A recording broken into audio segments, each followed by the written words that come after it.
Halo teman-teman, apa kabar? Kembali lagi di channel Zaki Ahmad ya. Setelah kemarin saya mencoba heritage track yang bertemakan Sangkani Paraning Dumadi dan yang bertemakan Kolonial Histrek ya. Dan sekarang saya mencoba yang ketiga kalinya untuk mencoba yang rute Legacy Heritage ya. Seperti apa keseruannya dan seperti apa rutenya? Mari kita simak videonya. Sebelumnya, bagi teman-teman yang ingin melihat rute heritage track kolonial atau heritage track yang bertemakan Sangkani Paraning Dumadi, bisa dilihat video berikut ya, atau bisa dilihat di kolom deskripsi. Dan kali ini kebetulan sekali ada dua ukti yang menyampiri saya karena mereka penasaran saya dikira YouTuber profesional ya, padahal ya masih pemula. Perkenalkan, ini adalah ukti Aini, dan yang satunya lagi ukti Niswah, yang kebetulan kali ini akan bersama-sama untuk mengelilingi rute The Legacy ya teman-teman. Dan seperti biasa kita berkumpul di JTTC Jogja Tourism Training Center yang beralamatkan di Jalan Arimbi nomor 1 Keranggilan, Sinduadi, Kecamatan Melati, Kabupaten Sleman, Daerah Istimewa Yogyakarta ya.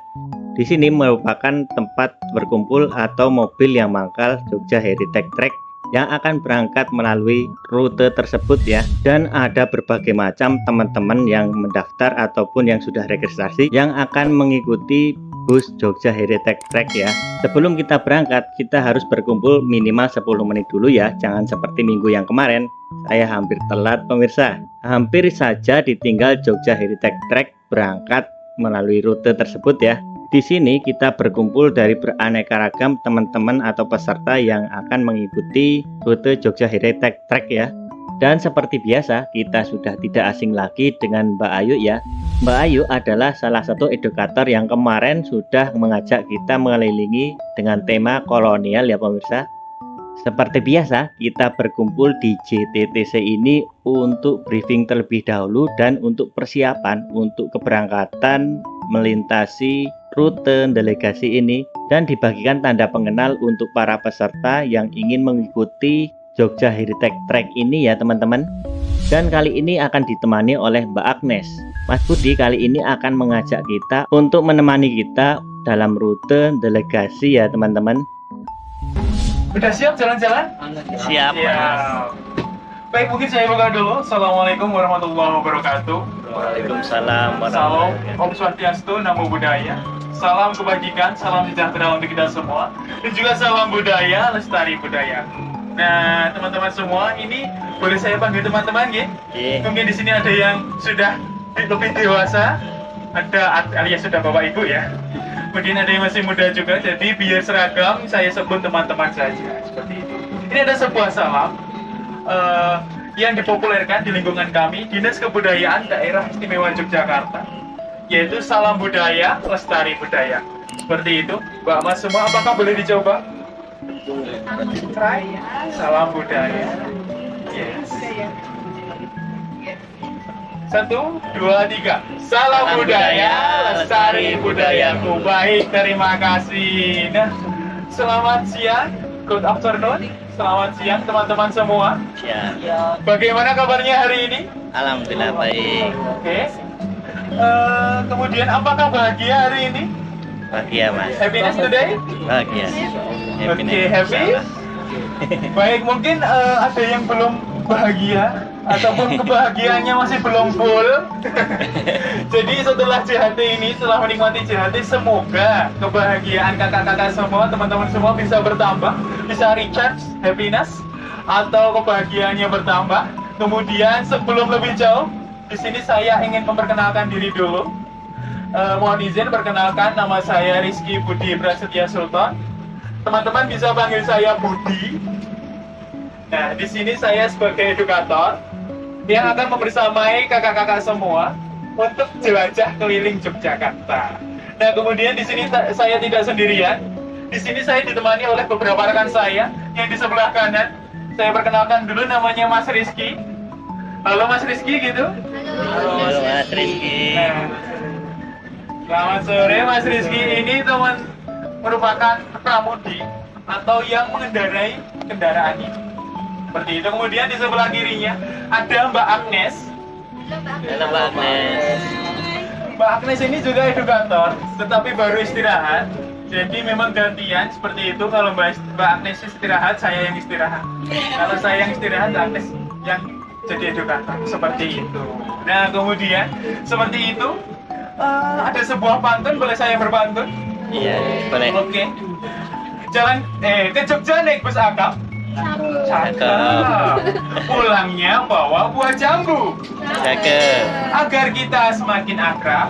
Cakep. Bolehkah kita kenalan satu-satu?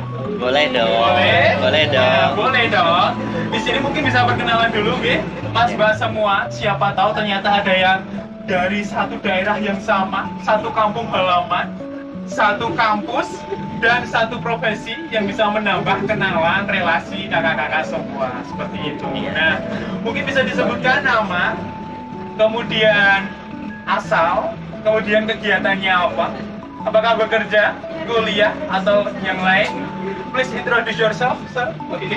Name, where do you come from, and your activity. Okay, thank you. Nis dari depan dulu. Ini. Gak usah duduk aja. Duduk. Halo teman-teman, salam kenal. Saya Arishi, Asik. asalnya dari Madura. Madura. Di Jogja kuliah. Ini udah semester akhir jadi agak stres makanya sedikit jalan-jalan gitu. Iya. Kuliah di mana, Halo, Mas? salam kenal. Oh, kuliahnya di UIN. Wih, Wih. Jogja. Oke. Salam kenal teman-teman. Salam Salam kenal. kenal. Nah, ini jauh-jauh dari Madura. Waduh. Ini jauh dari Madura. Yuk, Mas. Aduh. Ini Saya duluan, Mas. Iya, boleh. Mas. Iya, saya Zaki, Mas. Mas Yaki Zaki dari Jogja, Mas. dari Jogja. Kayaknya udah sering banget ini Iya, naik jahat. iya, Mas. Skip. Mangkok. Kota kecil di Jawa Tengah. Jawa Tengah, itu. Saya Iya. mikir ini mana ya? Ada kota di dalam Iya, kota. Iya. Tahu nggak ya? Tahu, Mbak. Tahu, Mbak. Tetangga saya. Iya, ini juga. Ini Wonosobo. Wonosobo, waduh. Tetangga ya Pak? Ya. Mungkin bisa tetangga kecamatannya mana? Kecamatannya Keranggan. Oh, Keranggan. Timur sih. Iya, betul. Dekat Secang gitu ya. Iya. Oke, terima kasih Mbak Septi ya panggilannya. Mbak Septi. Kemudian yang di tengah. Semuanya perkenalkan nama saya Arum. Saya dari Solo. Solo. Bukannya kemarin habis lulus kuliah ini baru mempersiapkan buat beasiswa. Oh, subhanallah. Semoga sukses. Mbak. Amin. Amin. Ya, beasiswa S2. Berarti ini LPDP atau LPDP? Semoga sukses, Pak. Amin. Amin. Kemudian di belakangnya bisa kenalan dulu, Pak. Halo teman-teman. Halo. Perkenalkan aku Nisa. Aku dari Bangka Belitung. Kuliah di Nisa. Oh, Nisa. Siap. Aisyah. Iya. Oke. Dari Bangka Belitung. Iya. Masih kuliah berarti ya? Masih. Oke. Semester akhir. Oh, semester akhir juga. Berarti skripsi juga. Aduh, diingetin skripsi lagi. Oke. Sekarang healing dulu. Kemudian ini di sebelahnya Halo semuanya, saya Bagus dari Jakarta. Kesibukan di sini bekerja. bekerja di Jogja juga. Bekerja di Jogja. Oh, bekerja di Jogja juga. Oke, terima kasih Mas Bagus. Yang terakhir, Halo semuanya, perkenalkan saya Bayu, asalnya dari sama kayak banyak dari Temanggung. oh Temanggung juga. Tetangga berarti, Bu? Kenal nggak Pak? Aduh. Temanggungnya Sekarang kegiatannya kerja. kerja di Jogja. Iya. Oke, berarti di sini saya menemani para teman-teman yang lagi liburan skripsi, liburan kuliah, sama yang lagi liburan bekerja. Oke. Kemudian mungkin mohon maaf selama perjalanan ini, Mbak, saya menggunakan bahasa Indonesia, jadi mungkin bisa dibantu translate nanti ya. Oke, tidak apa-apa Mas Aditya. Thank you. And then saya di sini mau memperkenalkan dulu mengenai JHT. Ada yang pernah naik JHT selain Mas Zaki? Mas Oh yang ini rutin. Iya. Aduh, Pak Budi. Baik, mungkin saya perkenalkan dulu JHT atau Jogja Heritage Track. Ini merupakan sebuah program yang diprakarsai atau dimiliki Dinas Kebudayaan, Kundo Kabudayaan. Jadi Dinas Kebudayaan ini ada nama lainnya, yaitu Kundo Kabudayaan Daerah Istimewa Yogyakarta. Kemudian sudah berlangsung sejak tahun 2022, jadi sekarang adalah tahun ketiga. Kemudian didanai menggunakan dana keistimewaan daerah istimewa Yogyakarta. Jadi Mbak Mas semua itu kalau reservasi di JHT itu nggak perlu mengeluarkan uang karena memang benar-benar gratis. Seperti itu. Nah kemudian di JHT ini kita ada beberapa rute yang semua Mas Zaki udah merasakan semuanya, yaitu rute Sangkan Paraning Dumadi, yaitu kita akan menelusuri sumbu filosofi Yogyakarta. Kemudian rute kolonial, kita akan menyelusuri bangunan-bangunan peninggalan kolonial Belanda di Yogyakarta. Dan yang kita nikmati saat ini adalah The Legacy, atau akan menikmati peninggalan-peninggalan dari Keraton Yogyakarta. Seperti itu. Ada pertanyaan mengenai JHT, teman-teman? Kalau tidak, nah mohon maaf, ini kita berada di kemacetan di lampu merah terlama di Yogyakarta. Mungkin ada yang tahu lampu merah apa? Pingit. Ya, Pingit. Lampu merah Pingit ini adalah salah satu lampu merah yang fenomenal di Jogja. Karena apa? Lampu merahnya ini kurang lebihnya 5 menit. Kurang lebih 5 menit. Jadi kalau bikin kopi sampai seruputan terakhir bisa habis di sini. Tapi tidak apa-apa, bisa dinikmati saja seperti itu. Itu mengenai Jogja Heritage Track.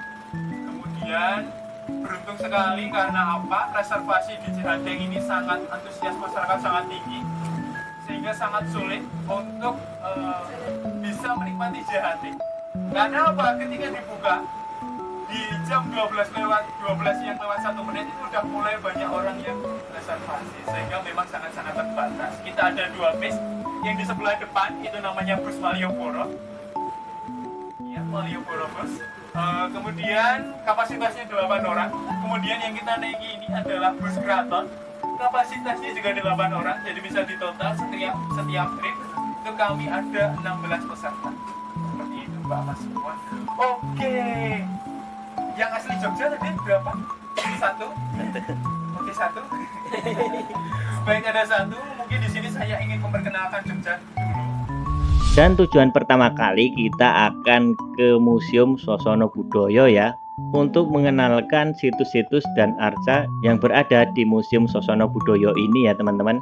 Ya pemirsa, hari ini saya berada di Museum Sosono Budoyo ya, yang berada di tengah-tengah di depan utara Yogyakarta. Dan ini adalah salah satu museum yang terkenal juga ya, dan bersejarah. Saja di dunia ini banyak sekali museum ini yang paling bersejarah, dan ini adalah salah satu peninggalan Keraton Yogyakarta yang paling jos ya.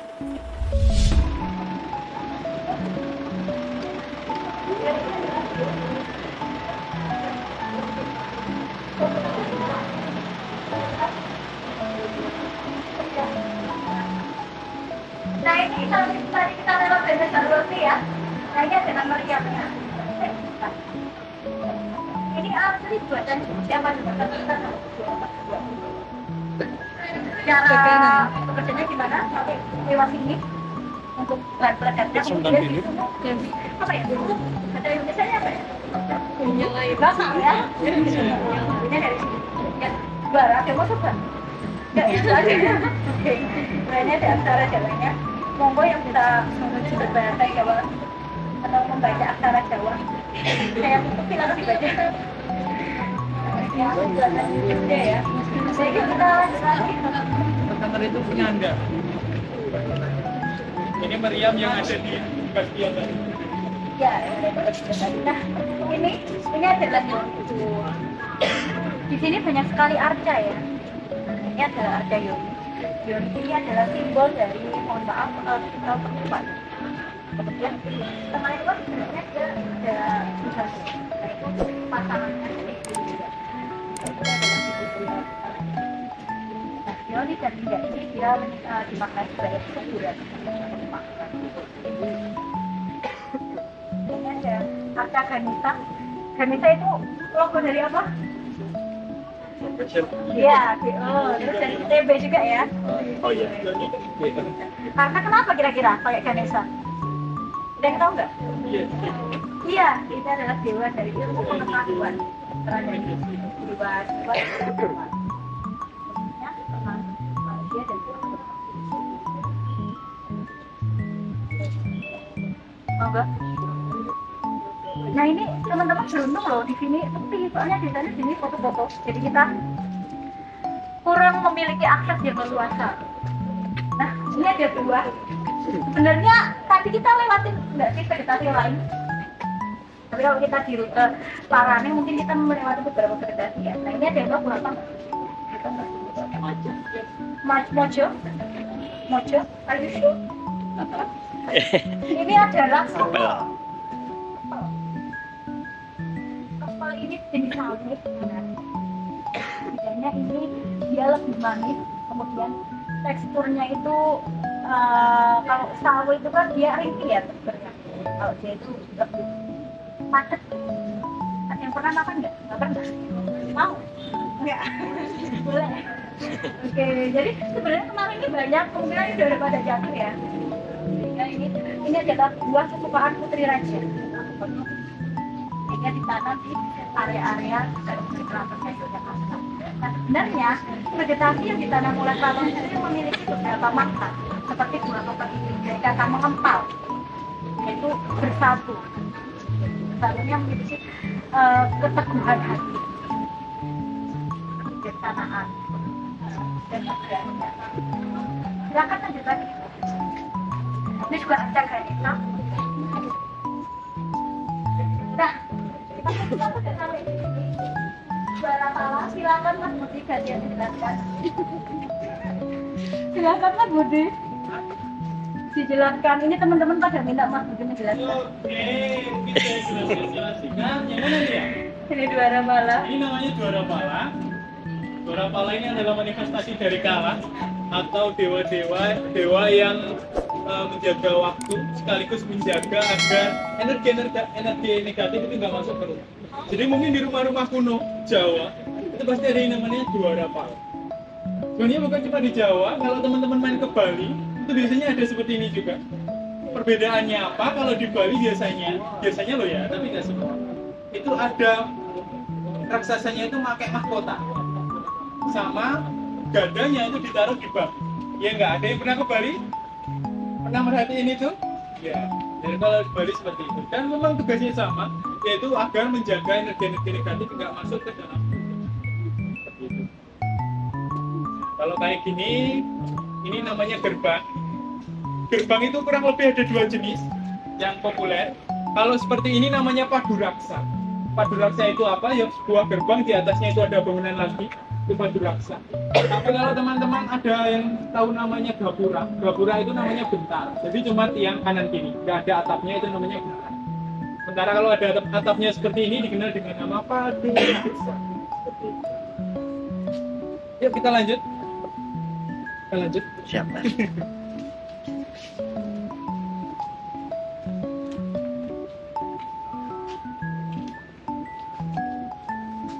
Nah kemudian ini adalah fragmen-fragmen atau apa ya, relief peninggalan masa lalu. Jadi semua ini asli ya, jangan dipikir wah ini baru nih biar jadi dekorasi gitu, enggak. Tapi ini adalah peninggalan dari nenek moyang kita dari abad kurang lebih 6 sampai 9 Masehi, jadi kurang lebih 1200-an tahun yang lalu. Kemudian dikumpulkan di sini. Ada juga yang dibawa ke daerah-daerah lain karena arca-arca waktu itu memang ada sangat banyak teman-teman. Ada kemudian bangunan-bangunan zaman Hindu-Buddha itu terdiri dari beberapa jenis bahan baku. Yang pertama batu andesit seperti ini. Ada juga batu putih, bisa dilihat itu. Ada lagi batu bata yang sekarang kita lihat sebagai gapura. Jadi kalau teman-teman lihat itu candi itu ada kurang lebih tiga jenis seperti ini. Yang pertama batu andesit. Candi kalau berbahan baku batu andesit itu karena di sekitaran situ pasti ada gunung berapi. Di mana gunung berapi inilah yang mengeluarkan batu-batu besar yang nantinya akan diukir menjadi arca. Kalau yang batu bata itu adalah candi-candi yang jauh dari gunung berapi. Biasanya ada, kalau di Jawa Tengah itu nggak ada batu bata, tapi kalau teman-teman di Jawa Timur, ke Trawulan, kemana lagi, Sidoarjo dan yang lainnya sekitarannya situ, itu banyak sekali candi-candi yang menggunakan batu bata. Iya apa enggak? Ada yang pernah main ke Jawa Timuran? Iya. Nah, batu bata. Iya, Mojokerto itu pasti pakai batu bata. Karena di sana nyari batu andesit susah. Sementara batu putih itu biasanya dipakai buat relief-relief penting. Nah, kalau stupa itu adalah simbol dari agama Buddha. Jadi mohon dibedakan antara candi bernuansa Buddha dan candi untuk bernuansa Hindu. Kalau Buddha itu pasti ada stupa atau arca Buddhanya. Sementara kalau Hindu ada arca-arca dewa dan juga atau lingga yoni. Tadi udah dijelasin sama Mbak Ai ya, lingga yoni ya. Yuk kita, gak usah jauh-jauh. Berhitung. Nah ini nenek moyang kita udah pintar teman-teman, bisa berhitung saluran air atau jalan juara. Jadi candi-candi atau bangunan zaman dulu itu nggak kebanjiran karena semua drainase itu tertata dengan baik. Salah satu bentuknya adalah jalan juara ini. Bisa dibayangkan ini ada lubangnya dan benar-benar jebol. Tapi lubangnya itu nggak lurus tapi agak bengkok. Bisa dibayangkan gimana mungkinnya. Zaman dulu belum ada bor.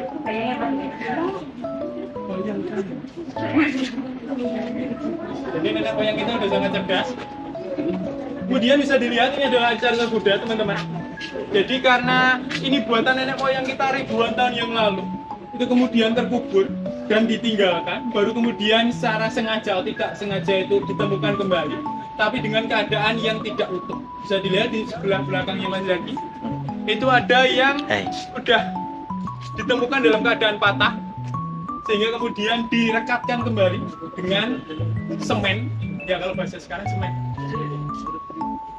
Sementara kalau yang udah nggak ditemukan lagi bagiannya, ya udah dibiarkan. Kenapa nggak dicariin tangan yang lain itu kan? Karena memang nanti akan menghilangkan aspek sejarah. Nah kalau ini namanya Yoni. Ini simbol dari Siwa. Benar sekali Mas Aditya itu malah lebih tahu dari India. Dan ini adalah manifestasi dari pemujaan Siwa. Di mana ini Yoni itu adalah simbol perempuan. Kemudian yang di tengah itu kosongan. Harusnya ada batu menjulang ke atas, itu adalah namanya lingga. Jadi lingga Yoni, lingga itu manifestasi laki-laki, Yoni itu perempuan. Jika disatukan maka akan berarti kesuburan.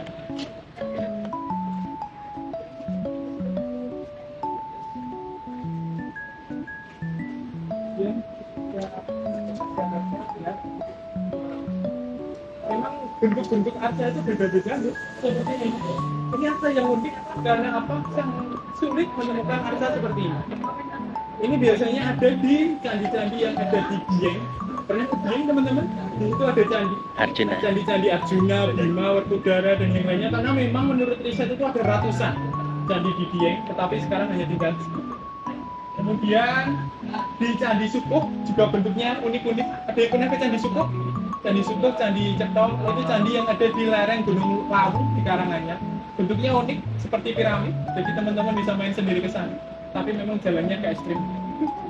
Jadi mohon motornya yang bagus. Mesinnya bukan motornya. Mesinnya yang bagus. Nah kemudian teman-teman ini ada berbagai arca. Salah satunya ini. Ini adalah arca kala. Kalau teman-teman masuk ke candi, itu pasti ada ini di atas pintu masuknya, iya enggak? Nah ini adalah kala. Perbedaannya apa? Kalau di Jawa Tengahan, kalanya itu nggak ada rahang bawahnya. Tapi kalau di Jawa Timur itu ada rahang bawah. Seperti itu. Jadi memang kebudayaan itu beriringan. Jawa Barat, Tarumanegara. Jawa Tengah, Medan, Kerajaan Medan atau Mataram Kuno. Jawa Timur, nah ini ada banyak banget, Kediri, Singosari, Majapahit. Jadi memang berunik. Kalau di Jawa Timur ada rahang bawahnya. Kemudian ada singa. Di Indonesia kira-kira ada singa atau enggak teman-teman? Ada? Ada? Enggak ada. Jadi singa itu nggak ada Nusantara karena kebudayaan singa itu berasal dari India.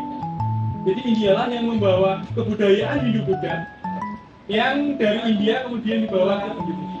The lion, lion of endemic in Indonesia.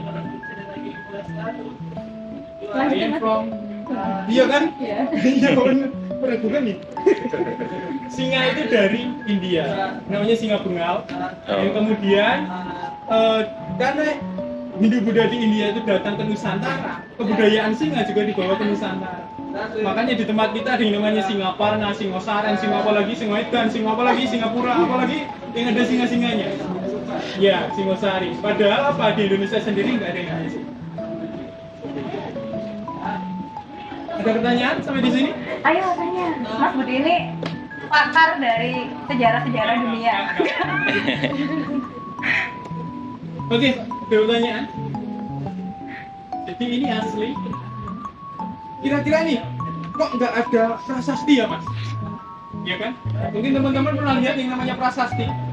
Jadi zaman dulu orang itu nulis kalau buat apa ya? Pengingat itu pasti ditulis prasasti. Ya sama seperti sekarang ya, ada prasasti tanda tangan pejabat gitu. Ya zaman dulu juga kayak gitu. Nah tetapi sayangnya semua prasasti itu dibawa ke ibu kota negara. Yang bisa dibawa karena ada prasasti yang besar sekali dan memang nggak bisa dipindahkan, makanya diletakkan di suatu tempat. Tapi kalau prasastinya itu bisa dipindahkan, maka semuanya diamankan ke ibu kota negara. Namanya Museum Gajah atau Museum Gajah. Prasasti-prasasti itu ada di sana. Termasuk yang dari Jogja, Jawa Tengah itu dibawa ke sana semua. Ada pertanyaan? Belum? Kita udah selesai ini? Kalau nggak ada pertanyaan kita lanjut ke bis. Mau foto dulu, boleh? Foto-foto dulu boleh? Yang jauh-jauh dari London tadi. Ya cuy. India. Kenalan. Sahrukan. Oh, iya, kan? Aku kacau tadi. Kecil. Seperti itu. Kalau nggak ada kita lanjutkan ke perjalanan. Beneran nggak ada pertanyaan? Beneran loh. Nanti nggak bisa tidur nanti nggak punya pertanyaan. Oke, nggak ada. Baik. Oh, nggak